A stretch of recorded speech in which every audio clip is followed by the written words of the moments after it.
प्रिय छात्रों, हम मुंशी प्रेमचंद कृत निर्मला उपन्यास के पात्रों का चरित्र का अध्ययन कर रहे थे कि किस प्रकार से निर्मला उपन्यास के चरित्र बर्ताव करते हैं या किस प्रकार का उनमें परिवर्तन आता है, प्रेमचंद ने कैसे पात्रों का गठन किया है।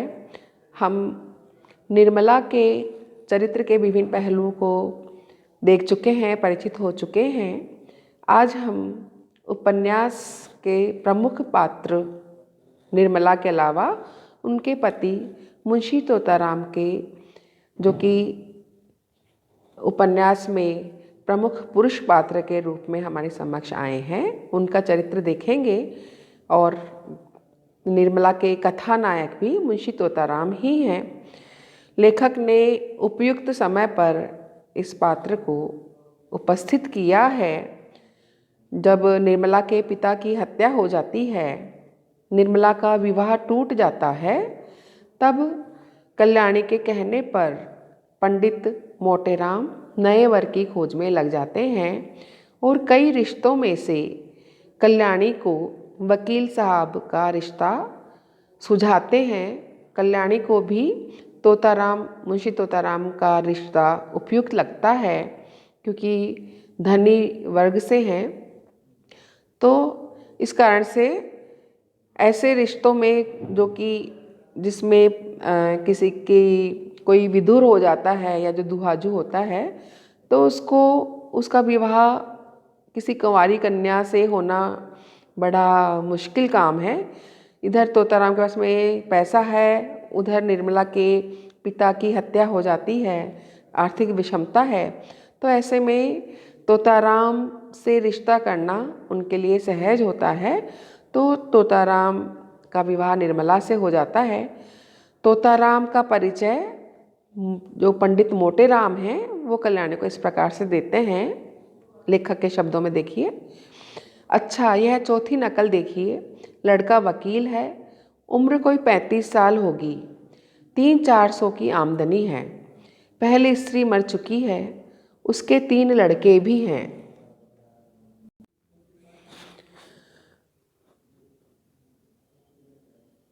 अपना घर बनवाया है, कुछ जायदाद भी खरीदी है, यहाँ भी लेन देन का झगड़ा नहीं है। कहने का आशय है कि कुछ दहेज वगैरह नहीं देना पड़ेगा। तो यहाँ पर मुंशी मोटेराम जो हैं वो वकील साहब की उम्र बताते हैं और लेन देन क्यों नहीं करना पड़ेगा वो कारण भी इन्होंने बता दिया है। यहाँ पर मोटेराम जी जो हैं उम्र 35 साल बता रहे हैं, लेकिन वास्तव में उनकी उम्र 40 वर्ष के आसपास है और इसे लेखक ने स्वयं स्पष्ट किया है। मुंशी जी अधेड़ उम्र में 15 वर्ष की कन्या के साथ विवाह करते हैं।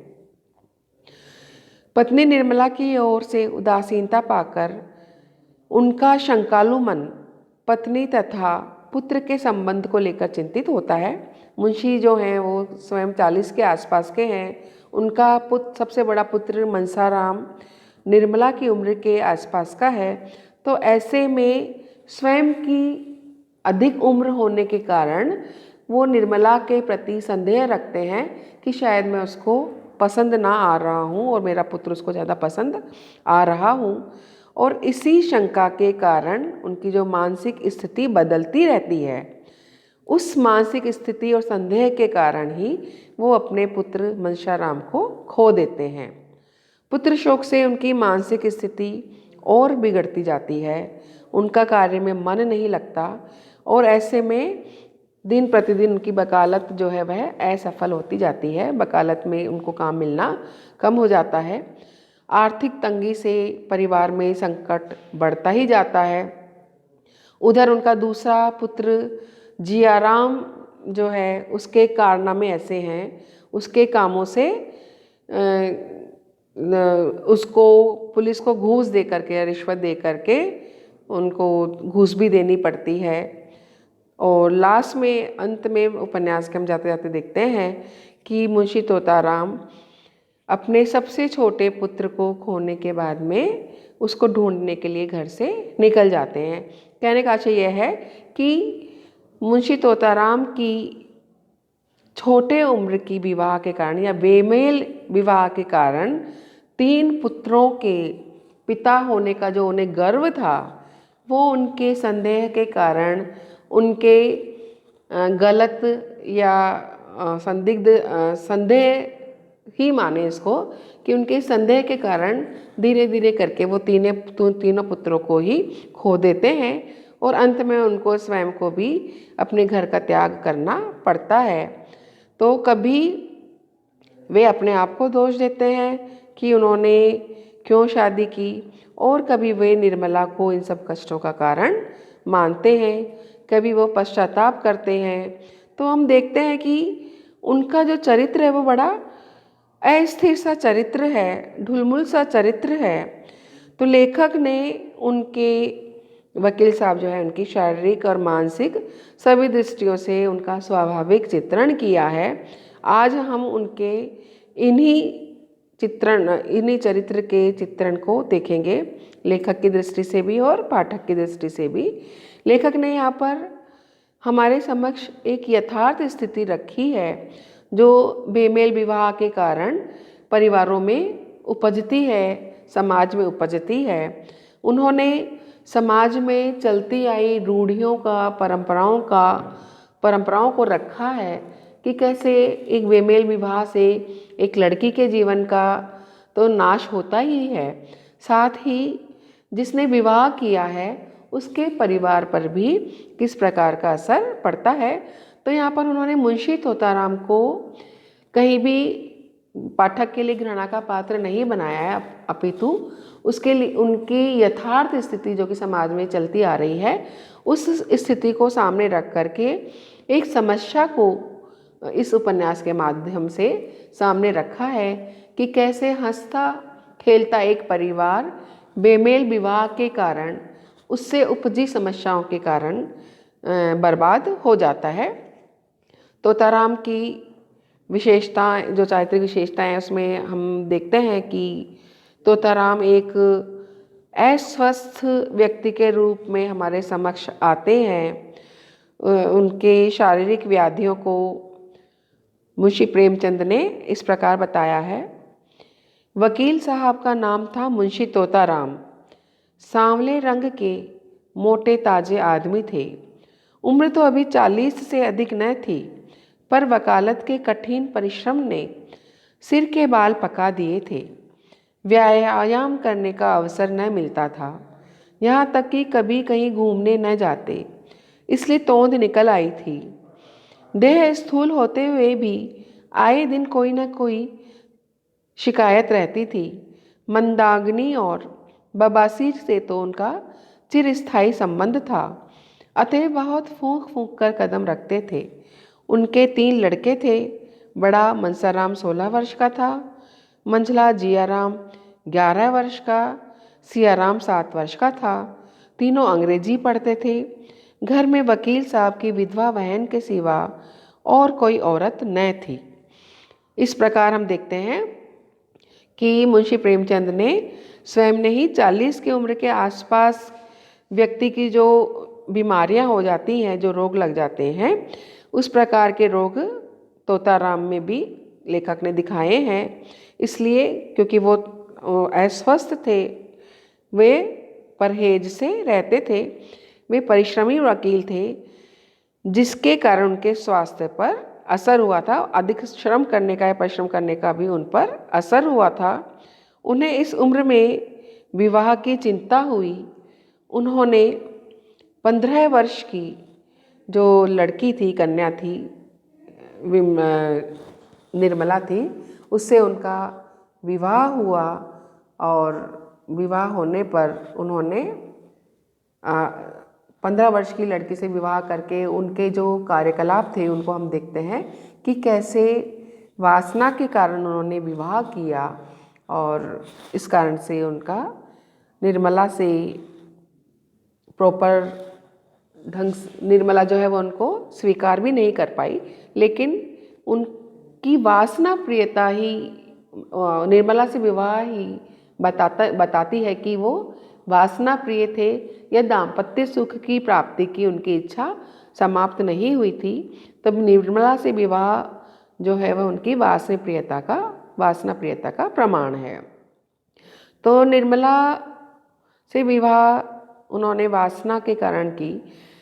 विवाह को स्थिर बनाए रखने के लिए या विवाह ही इस कारण से किया था कि उनको दाम्पत्य सुख की प्राप्ति चाहिए थी।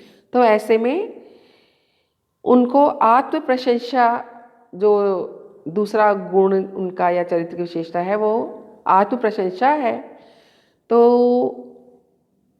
जो तोताराम हैं वो निर्मला के समक्ष आत्म दाम्पत्य सुख की इच्छा के कारण आत्म प्रशंसा करते रहते हैं या प्रयास करते रहते हैं कि निर्मला उनको पाकर के प्रसन्न रहे, स्त्री का सुख उनको प्रदान करे। लेकिन जैसा कि स्वाभाविक ही था, निर्मला इस विवाह से खुश नहीं थी। उसका पति पिता की उम्र का था और ऐसे में अपने पिता की उम्र का पति पाकर उसके युवा मन की जो इच्छाएं थी, उमंगें थी, वो सारी दब करके रह गई थी। तोताराम के प्रति निर्मला का व्यवहार सहज नहीं हो सकता था जैसा कि पति पत्नी के बीच में होना चाहिए। लेकिन मुंशी जी जो हैं वो इस बात को समझ नहीं पाए कि निर्मला का जो संकोच है वो उम्र के कारण संकोच है। वो निर्मला के संकोच को स्त्री सुलभ संकोच या लज्जा ही समझते रहे। अतः वह अपनी पत्नी निर्मला को आकर्षित करने के लिए तरह तरह के स्वांग रचने लगे। उसको अपनी प्रशंसा के द्वारा, अपना आत्म प्रशंसा के कारण आत्म प्रशंसा कर करके निर्मला को रिझाने का प्रयास करने लगे या प्रयत्न करने लगे। उपहार दे करके उसको प्रसन्न करने का प्रयास उन्होंने बहुत किया। उपन्यासकार के शब्दों में ही हम देखें, तोताराम दंपत्ति विज्ञान में कुशल थे। निर्मला को प्रसन्न रखने के लिए उनमें जो स्वाभाविक कमी थी उसे वह उपहारों से पूरा करना चाहते थे। यद्यपि वे बहुत ही मितव्ययी पुरुष थे, तथापि निर्मला के लिए कोई न कोई तोहफा रोज लाया करते थे। मौके पर धन की परवाह न करते। लड़कों के लिए दूध आता ना आता, पर निर्मला के लिए मेवे, मुरब्बे, मिठाइयाँ, किसी चीज़ की कमी न थी। अपनी जिंदगी में कभी सैर तमाशे देखने न गए थे।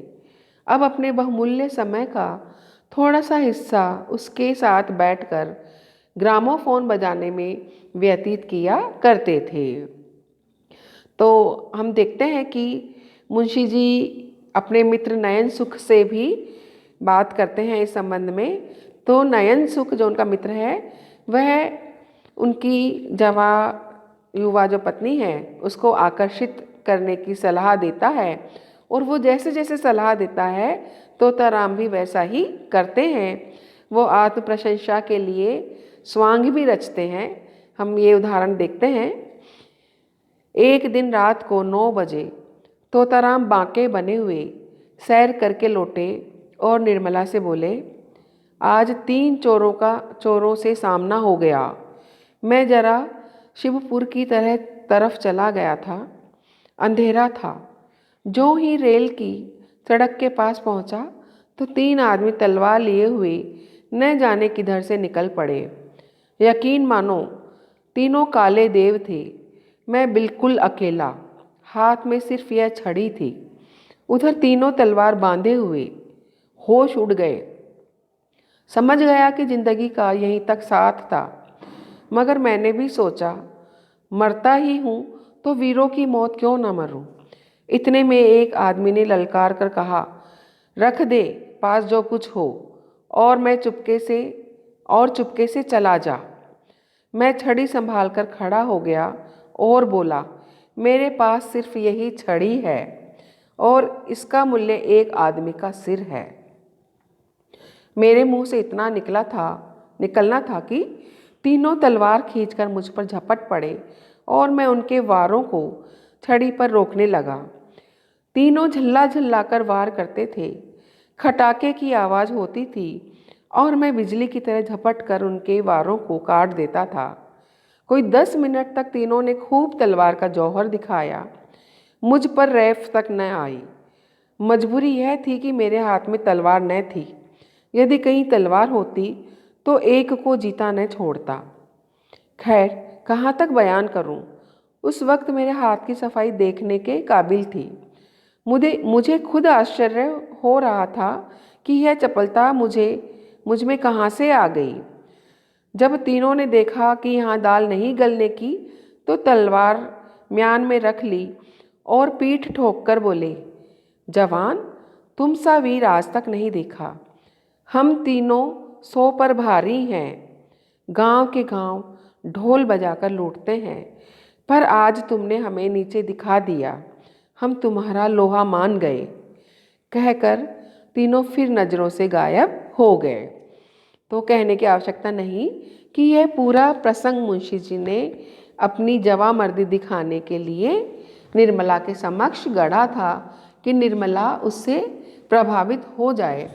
तो यह हम देखते हैं कि कैसे तोताराम आत्म प्रशंसा करके निर्मला को रिझाने का प्रयास कर रहा है। तो तोताराम की ये जो चारित्रिक विशेषता है, ये हमको उसके विवाह के पश्चात तोताराम के विवाह के पश्चात हमको उसमें दिखाई देती है। आगे के व्याख्यान में हम तोताराम के चरित्र की अन्य विशेषताओं को भी देखेंगे। आज का व्याख्यान यहीं समाप्त होता है। धन्यवाद।